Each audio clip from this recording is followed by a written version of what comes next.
Okay, so hello everyone. Today we are going to study the derivations of the equations of motion. Exam point of view से काफ़ी important topic है ये and तीन equations है, तीनों को derive हमें करना आना चाहिए with the help of the graphical method. और आज उसी derivation को हम लोग सीखेंगे. टाइम एंड अगेन ऐसा बोला जाता है कि ये इक्वेशंस काफ़ी कॉम्प्लेक्स हैं, इनकी डेरिवेशंस काफ़ी कॉम्प्लेक्स है, बट बहुत ही बेसिक कॉन्सेप्ट है ये. एक बार अगर आप डेरिवेशन अच्छे से समझ लोगे तो आप कभी भी इसको भूल नहीं पाओगे. एंड मोस्ट इंपॉर्टेंटली आपको कोई भी डेरिवेशन रटना नहीं है. अगर आप स्टेप बाय स्टेप उसको समझोगे तो आई डोंट थिंक कि आपको कभी रटने की ज़रूरत पड़ेगी. Okay, so without wasting any time let's start the derivations of the equations of motions. पहले तो हमें ये पता होना चाहिए कि we have actually three equations of motions. उसको हम एक बार देख लेते हैं. ये है हमारी तीनों equations of motion. The first equation कहती है कि v is equal to u plus a t. Second equation is s is equals to U T plus half a t square. And the third equation is v square minus you square is equals to 2 times a S.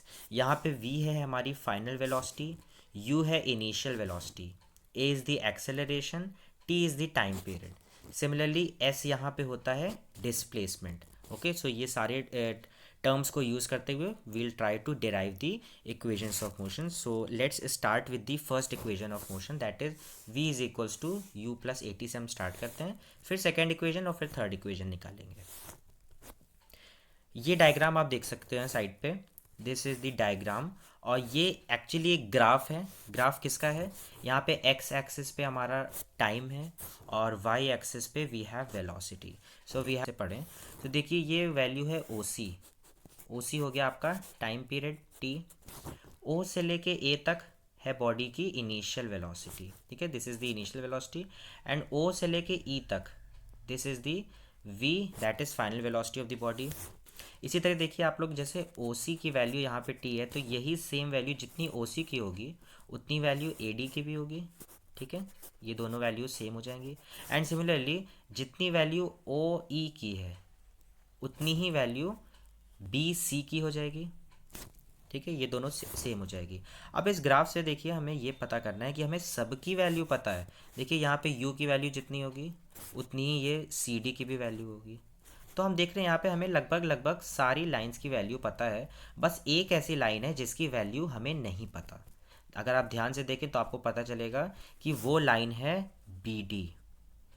हमें B D की value नहीं पता. बस यहीं से आपको इस derivation को स्टार्ट करना है to find out the value of B D, और आगे ये डेरिवेशन ऑटोमेटिकली अपने आप होती जाएगी. ठीक है, तो अगर हमें बी डी को कैलकुलेट करना है तो सिंपली हम लिख सकते हैं यहाँ पे दैट बी सी की अगर वैल्यू आप देखिए, B C is equals to B D plus C D. यही होगी इक्वेशन. ये देखिए बी और सी, ये बी सी टोटल लाइन है, तो B C is equals to B D plus C D. Okay, ये हमारी इक्वेशन हो गई.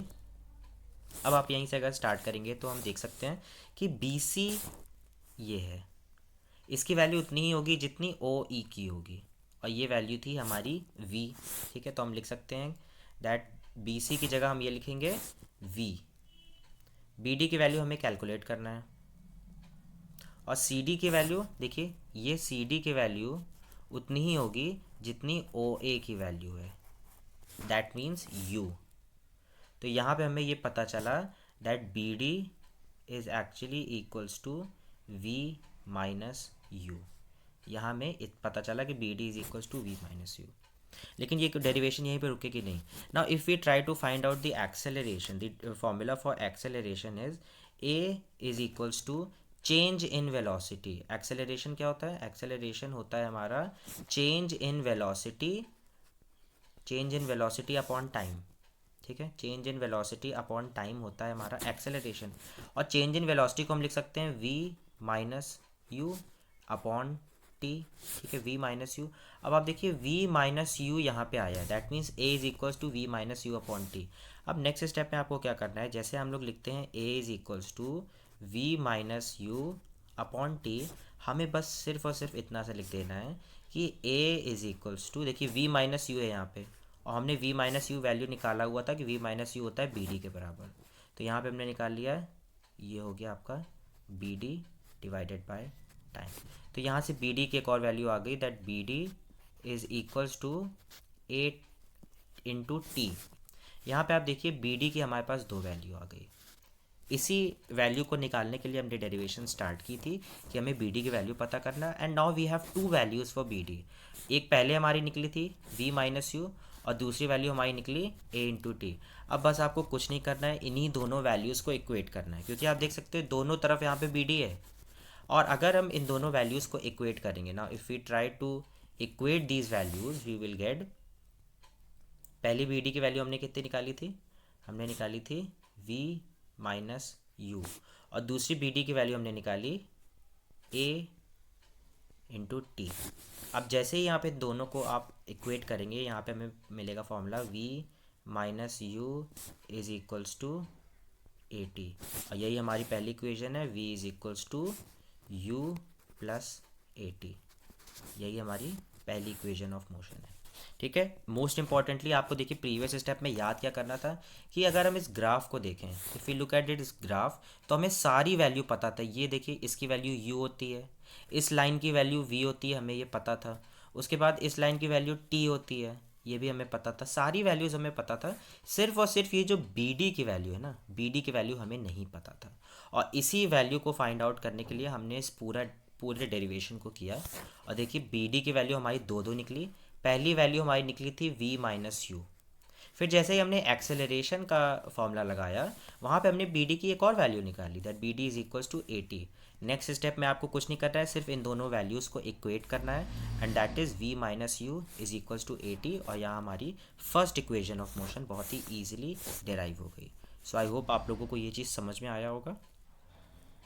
Let's start the second equation of motion. Will be using the same graph जो कि हमने फर्स्ट इक्वेशन ऑफ मोशन में यूज़ किया था। This is a velocity time graph. अब इस ग्राफ में अगर आप ध्यान से देखेंगे तो आपको पता चलेगा कि बॉडी में ऑलरेडी कुछ इनिशियल वेलोसिटी है। ठीक है, बॉडी में ऑलरेडी कुछ इनिशियल वेलोसिटी है, and then the body started moving, इसलिए उसका ग्राफ कुछ इस तरीके से शुरू हो रहा है, एंड ना कि ओरिजिन से, बिकॉज हमने ऐसा माना है कि बॉडी की कुछ इनिशियल वेलोसिटी है और वहाँ से उसकी वेलोसिटी इंक्रीज हो रही है। अब इस ग्राफ में हमें सिर्फ ये पता होना चाहिए कि ये जो वेलोसिटी वर्सेस टाइम ग्राफ होता है, वेलोसिटी वर्सेस टाइम ग्राफ, इसका ये देखिए यहाँ पे लिखा है the area under the velocity time graph gives the value of displacement. मतलब ये जो वेलोसिटी टाइम ग्राफ हमें सामने दिख रहा है, इसमें जो भी एरिया रहेगा that will be equal to the displacement, और सिर्फ हमें वही वैल्यूज़ निकालनी है। तो हम ये लिख सकते हैं दैट डिस्प्लेसमेंट को हम ऐसे डिनोट करते हैं, ये होगा आपका इस एरिया के बराबर। अब इस एरिया को अगर आप ध्यान से देखें तो आपको पता चलेगा एक एरिया तो ये है जो कि है एक रेक्टेंगल, और दूसरा एरिया है हमारा ये जो कि है एक triangle. So this is the area number 1 and this is the area number 2। हमें दोनों एरियाज़ को निकाल के ऐड कर देना है, and we can easily get the value of displacement. So देखिए यहाँ पे सबसे पहले हम एरिया नंबर 1 निकालते हैं। We can initially write that displacement is equals to area of 1 plus area of 2। ठीक है, आपने ये लिख दिया। अब आप देखिए एरिया ऑफ 1 क्या है, दिस इज अ रेक्टेंगल, और रेक्टेंगल का एरिया क्या होता है, length into breadth. Now if we consider this as the length and this as the breadth, तो हमें ये पता चल जाएगा। देखिए लेंथ ये है टाइम, तो हमें लेंथ की जगह टाइम लिख देना है, और ब्रेड्थ की जगह see this is the initial velocity, ये हमने लिख दिया यू। बस एरिया 1 में हमें यही लिख देना है। So instead of area 1 we will write length into breadth, and length into breadth है हमारी u मल्टीप्लाइड बाय t। हमारा एरिया ऑफ फर्स्ट फिगर आ गया। अब हमें एरिया ऑफ सेकंड फिगर निकालना है विच इज़ अ रेक्टेंगल। अब देखिए रेक्टेंगल का एरिया का फॉर्मूला होता है half into base into height. So we will simply write half base into height. Base देखिए ये है line A D, this is the base, और ये ए डी की वैल्यू भी टी के ही बराबर होगी। तो हमें यहाँ पता चला इस ए डी की वैल्यू आ गई टी, तो बेस की वैल्यू है टी इंटू हाइट। हाइट देखिए ये है B into D, B D, ये जो बी डी लाइन हमें दिख रही है दिस इज दी, ये हाइट, ये देखिए ये जो लाइन है बी से लेके डी तक, this is the height B D. तो हम बी डी की जगह सिर्फ बी डी नहीं लिखेंगे, by using the value of B D from the first equation of motion. First equation of motion में हमने ऑलरेडी बी डी की कोई वैल्यू निकाल के रखी थी, और वो वैल्यू थी ए इंटू टी। अगर आप याद करिए तो हमने बी डी की दो वैल्यूज़ निकाली थी, उसमें से एक वैल्यू थी आपकी B D is equals to A T, जो कि हमने सेकेंड टाइम निकाली थी। तो instead of height we will simply write U T, A T. अब बस आपको सिर्फ इसको कंपाइल कर देना है, and we will get the equation that S is equals to U T plus half. अब देखिए a multiplied by t into T, so we can write a multiplied by t square, and this is our second equation of motion, that is s is equals to ut plus half at square। फिर से अगर quick revision करें तो हमें सिर्फ और सिर्फ ये पता होना चाहिए कि the area under the velocity time graphs gives the value of displacement. और अगर हमने इस एरिया को कंसिडर किया तो देखें यहाँ पे दो एरिया है, एक तो ये आपका रेक्टेंगल है और दूसरा एरिया है ट्रायंगल। हमने पहले एरिया ऑफ रेक्टेंगल निकाला जो कि था length into breadth, that is you into T. फिर हमने एरिया ऑफ ट्रायंगल निकाल लिया जो कि था half into base into height.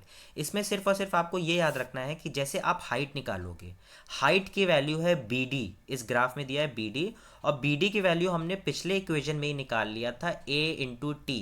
तो instead of B D you will simply write A into T, और जैसे ही आप ये सारी वैल्यूज पुट करोगे तो you will simply get the value of displacement, that is ut plus half at square. So very easily we have calculated the second equation of motion. Now let's move on to the third equation of motion. जैसे ही हमने first equation of motion derive की, second equation of motion derive की, उसी तरह बहुत simple तरीके से now we will try to derive the third equation of motion. पिछले इक्वेशन में हमने देखा था कि area under the velocity time graphs gives the value of displacement, और उस एरिया को हमने दो पार्ट में डिवाइड कर लिया था, ताकि ये पहला था रेक्टेंगल और दूसरा था ट्रायंगल।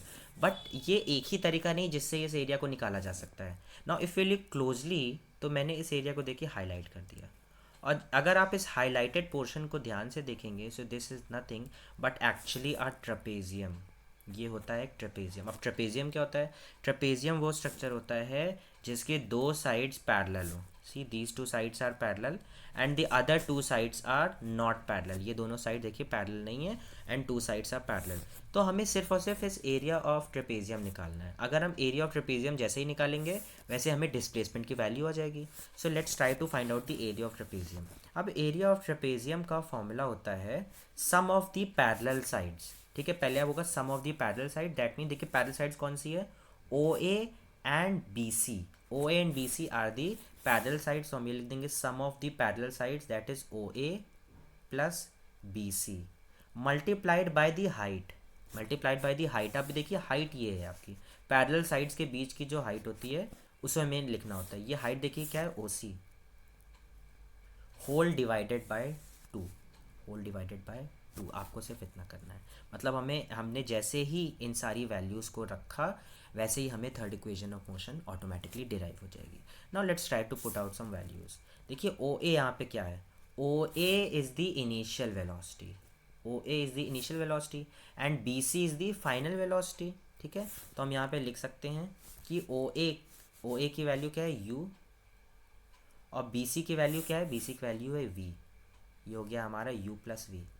ओ सी है इज दी दिस वन, ये जो कि है टाइम के बराबर, दिस डिवाइडेड बाय टू।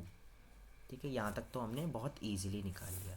अब हमें एक्सेलरेशन का फॉर्मूला याद करना है। देखिए एक्सेलरेशन का फॉर्मूला क्या होता है? एक्सेलरेशन का फॉर्मूला होता है a is equals to we minus you upon T. a is equals to we minus you upon T. और यहाँ से अगर हम टाइम को सब्जेक्ट बना लें, यहाँ से अगर हम टाइम को सब्जेक्ट बना लें तो हमें पता चल जाएगा that t is equals to v minus you upon a. ठीक है, हमें पता चल जाएगा that t is equals to v minus you upon a. अब देखिए आपको कुछ नहीं करना है, सिर्फ एक स्टेप का यहाँ पे काम है। ये जो t की वैल्यू हमने निकाली है एक्सेलरेशन से, इस वैल्यू को आपको यहाँ रख देना है। ठीक है, इस वैल्यू को आपको यहाँ रख देना है, और जैसे ही हम यहाँ पे रखेंगे देखिए हमारे पास नेक्स्ट वैल्यू क्या आ जाएगी? हमारे पास नेक्स्ट वैल्यू आ जाएगी that s is equals to u plus v multiplied by t था। t की वैल्यू हमने क्या निकाला था? v minus you upon A and whole divided by two. ये हो गया। अब आप देखिए इस इक्वेशन को जैसे आप देखेंगे तो आपको पता चलेगा v minus U V plus U. देखिए ये दोनों क्या है? v minus U multiplied by v plus U. ठीक है, that means a plus B into A minus B. A plus B into A minus B का फॉर्मूला क्या होता है? a plus B into A minus B. इसका formula होता है this is equals to A square minus B square. और देखिए ये सेम इसी फॉर्मेट में है, a plus B into A minus B. तो u plus V into V minus U की जगह हम क्या रखेंगे, हम लोग यूज़ करेंगे इस फॉर्मूले को, और इसकी वैल्यू होती है A square minus B square. ठीक है, इसकी वैल्यू होती है A square minus B square. अब जैसे ही हम A square minus B square के टर्म्स में इस इक्वेशन को रखेंगे, हमें वैल्यू मिल जाएगी that S is equals to V square minus you square whole divided by, देखिए 2 इंटू ए है यहाँ पे, तो ये हो जाएगा 2a। अब आपको क्या करना है, इस इक्वेशन को हम ट्राई करते हैं सिंगल लाइन इक्वेशन में कर लें, तो इस 2a को नेक्स्ट स्टेप में हम s के साथ मल्टीप्लाई कर देंगे। ना equation would be V square minus you square is equals to 2as, and this is the third equation of motion, that is V square minus you square is equals to 2as। देखिए कितनी easily निकल गई। हमें सिर्फ और सिर्फ ये याद रखना था कि ये जो एरिया है, this structure is actually a trapezium, और ट्रेपेजियम का फॉर्मूला होता है sum of the parallel sides, see sum of the parallel sides multiplied by the height whole divided by 2। और जैसे ही हम इस फॉर्मूले को यूज़ करेंगे, हमें सारी की सारी वैल्यूज़ ऑटोमेटिकली रखते जाएंगे, और ये इक्वेशन लास्ट में बहुत ही ईजिली डिराइव हो जाएगी। सो आई होप आप लोगों को सारी चीज़ें समझ में आई होगी। In this way we have calculated the 3 equations of motions. So that's all for today.